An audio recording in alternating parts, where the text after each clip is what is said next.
વાલીઓ તમારા બાળકોનું ધ્યાન રાખો। સુરતનો બનાવ તમામ માતા પિતા માટે ચેતવણી રૂપ છે। સિલાઈ મશીનનું તેલ પી જતા 1.5 વર્ષના બાળકનું મૃત્યુ થઈ ગયું। ઘોડાદરા વિસ્તારનો આ બનાવ છે। 15 દિવસથી સારવાર હેઠળ રહેલા 1.5 વર્ષના દીપક અનિલ રોય નામના બાળકનું મૃત્યુ થઈ ગયું। જો કે પોસ્ટમોર્ટમ રિપોર્ટ બાદ મોતનું સાચું કારણ સામે આવશે।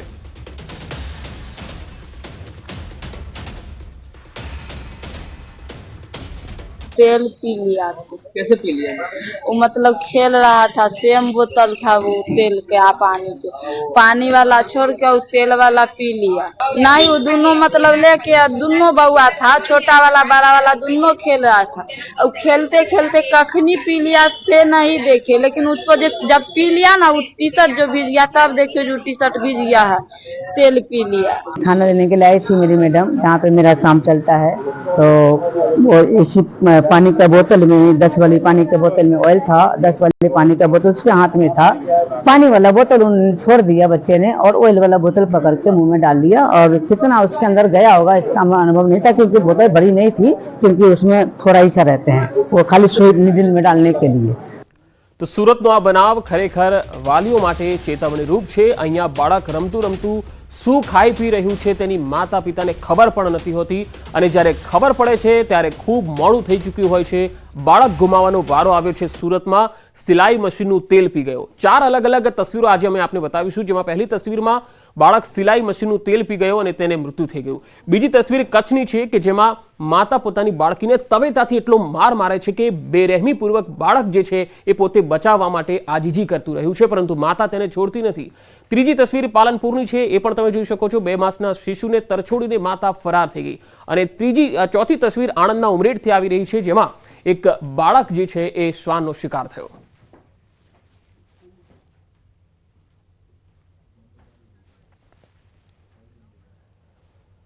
મોરબીમાં જ્વેલર્સના કર્મચારીઓએ કૌભાંડ આચરી નાખ્યું। શોરૂમમાં કામ કરતા કર્મચારીઓએ કૌભાંડ આચર્યું। 2 વર્ષ દરમિયાન 1.56 કરોડના દાગીનાની ઉચાપત કરી। શોરૂમના 5 લોકો સામે ફરિયાદ થઈ છે। અલગ અલગ સમયે કુલ 104 નંગ દાગીનાની ઉચાપત કરી। પોલીસે તમામ આરોપીઓ વિરુદ્ધ ગુનો નોંધી તપાસ હાથ ધરી છે।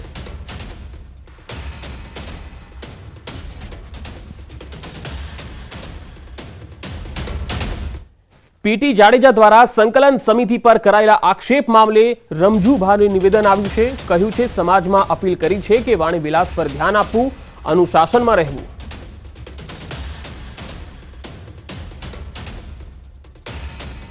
એટલે રાજકીય બાબતો થતી હોય, પણ 7 તારીખે એ બધી બાબતો પૂરી થઈ ગઈ છે, અને બધાને જ પણ અમે અપીલ કરી છે, અમારા સમાજમાં પણ અને બધાને, કે હવે પછી કોઈ પણ વાણી વિવેકનો ધ્યાન રાખવાનો છે।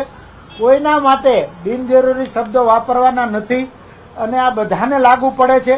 અત્યાર સુધી બધા જે પ્રમાણે અનુશાસનમાં રહ્યા છે એ જ પ્રમાણે અનુશાસનમાં હવે રહેવાનું છે। હવે રાજકીય વાત રહેતી નથી, હવે સામાજિક વાત રહે છે, એટલે સામાજિક રીતે આપણે જે કાંઈ પ્રવૃત્તિઓ કરવાની હોય આગળ ઉપર ચાલુ રાખશું। તો રમજુભાઈએ કહ્યું કે પીટી જાડેજા હજુ કમિટીના સભ્ય છે, તેઓને દૂર નથી કરાયા। જે ગેરસમજ હતી એ હવે દૂર થઈ ગઈ છે।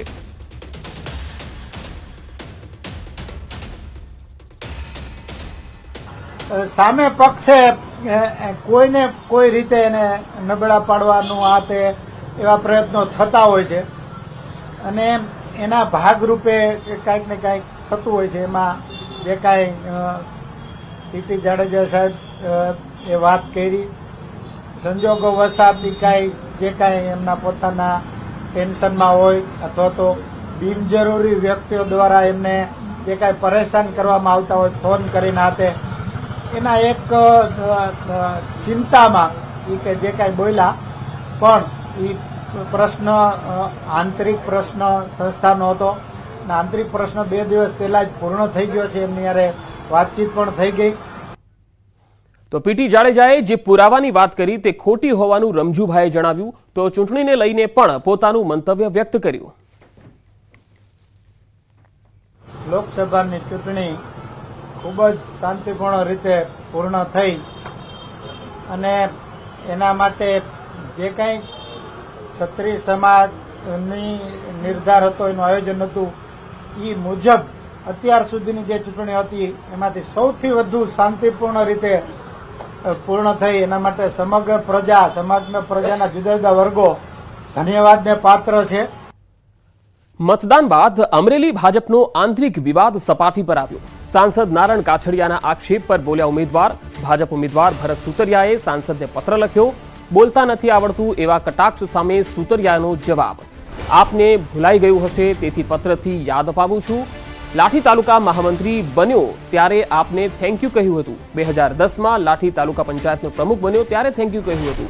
2021માં જિલ્લા પંચાયતની ટિકિટ મળી ત્યારે પણ થેન્ક યુ કહ્યું હતું અને 2023માં જિલ્લા પંચાયત પ્રમુખ બન્યો ત્યારે પણ થેન્ક યુ કહ્યું હતું. તમે મારા માર્ગદર્શક તરીકે જેટલી વાર અભિનંદન આપ્યા એટલી વાર મેં તમને થેન્ક યુ કહ્યું છે. ટિકિટ ફાળવણી પાર્લામેન્ટરી બોર્ડ કરતું હોય છે. આપ જે આક્ષેપો લગાવો છો આ પરથી સ્વાભાવિક રીતે સ્પષ્ટ થાય કે આપ પાર્લામેન્ટરી બોર્ડનું અપમાન કરી રહ્યા છો. નારણભાઈ કાછડિયા, આપ સારી રીતે જાણો છો આપની ટિકિટ કપાવવાનું કારણ શું છે. આપ સત્યથી પરિચિત જ છો. જે સત્ય હકીકત છે તે લોકો સુધી પહોંચાડશો તેવી આશા. ફરી એકવાર અને આખરી વાર થેન્ક યુ. આ વાત તેમણે કરી છે. તો હવે સાંભળીએ કે આખરે સાંસદ નારણ કાછડિયાએ શું કહ્યું હતું. પાર્ટીએ મને ટિકિટ આપી, હું પાર્ટીનો આભારી છું.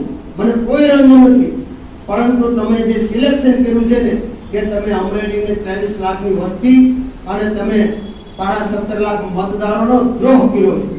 ભારતીય જનતા પાર્ટીએ દ્રોહ કર્યો છે. દિલીપ સંઘાણી હતા, મુકેશ સંઘાણી હતા, ડોક્ટર કાનાભાઈ સાહેબ હતા, બાબુભાઈ ઉદાણ હતા, હિરેન હેરપરા હતા, કેશુભાઈ નાકરાણી હતા.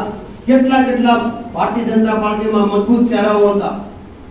તો તમારે સામાન્ય જે વાત ન કરી શકે, ગુજરાતીમાં પણ એક ઇન્ટરવ્યુ ના આપી શકે, જે બોલી ન શકે એવી વ્યક્તિને તમે ટિકિટ આપીને ભારતીય જનતા પાર્ટીના કાર્યકર્તાને તમે દ્રોહ કર્યો છે. તેમાં મને કહેવામાં જરા પણ એટલી શોક્તિ નથી. પંચમહાલથી નીટ કાંડ મામલે હવે સૌથી મોટા સમાચાર આવી રહ્યા છે. નીટ કાંડ મામલે પોલીસને સફળતા મળી. ન્યૂઝ 18 ગુજરાતી પાસે એક્સક્લુઝિવ માહિતી આવી છે. પોલીસે 2 મુખ્ય આરોપીઓને રાઉન્ડ અપ કર્યાની માહિતી છે. તુષાર ભટ્ટ અને આરિફ વોરાને પોલીસે રાઉન્ડ અપ કર્યા હોવાની માહિતી મળી છે. ગણતરીના જ કલાકોમાં પોલીસને મોટી સફળતા પ્રાપ્ત થઈ હોવાનું જાણવા મળી રહ્યું છે. આ સમગ્ર મામલે હવે મોટા ખુલાસા પણ થઈ શકે છે. આ સમગ્ર મામલે મોટા માથાઓની સંડોવણી હોવાની પણ વાત સામે આવી શકે છે. ગત રોજ આરોપી પરશુરામ રોયની રિમાન્ડ દરમિયાન જે પૂછપરછ કરવામાં આવી તેમાં સ્ફોટક માહિતી સામે આવી રહી છે.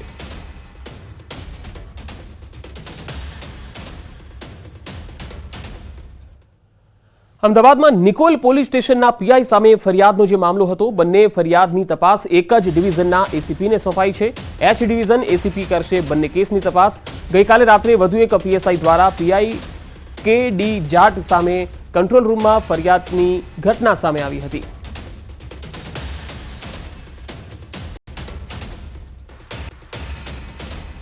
આમાં જે કંઈ પીએસઆઈએ આક્ષેપો કરેલા છે એ બાબતે પીએસઆઈના સ્ટેટમેન્ટ પહેલાં લેવામાં આવશે. ત્યારબાદ લાગતા વળગતા અન્ય જે કંઈ સાહેદો છે, પોલીસ કર્મચારીઓ છે, એમના પણ નિવેદનો લઈશું. પીઆઈ જે જાટ સાહેબ વિરુદ્ધ જે આક્ષેપો કર્યા છે એમનું પણ નિવેદન લેવામાં આવશે અને તેમજ અન્ય વિગતે પણ તપાસ કરવામાં આવશે અને એમાંથી જે કંઈ તથ્ય બહાર આવશે એનો ઉપરી અધિકારીશ્રીને રિપોર્ટ કરવામાં આવશે. અરવલ્લીમાં દારૂની હેરાફેરીમાં પોલીસ કર્મીઓની સંડોવણી હોવાનું ખુલ્યું છે. દારૂ હેરાફેરી મામલે 2 પોલીસ કર્મી સામે ફરિયાદ થઈ છે. બાયડના લીંબમાંથી દારૂનો જથ્થો પકડાયો હતો. મહેશ ગઢવી અને મહેશ ડામોર નામના પોલીસકર્મી સામે ફરિયાદ થઈ. એલસીબીએ 2 પોલીસકર્મી સહિત 5 સામે ગુનો નોંધ્યો છે.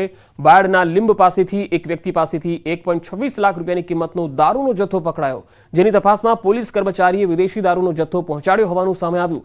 પોલીસ કર્મીઓ જ બુટલેગરની ભૂમિકામાં આવતા જિલ્લા પોલીસ વડાએ તાત્કાલિક એક્શન લીધું છે.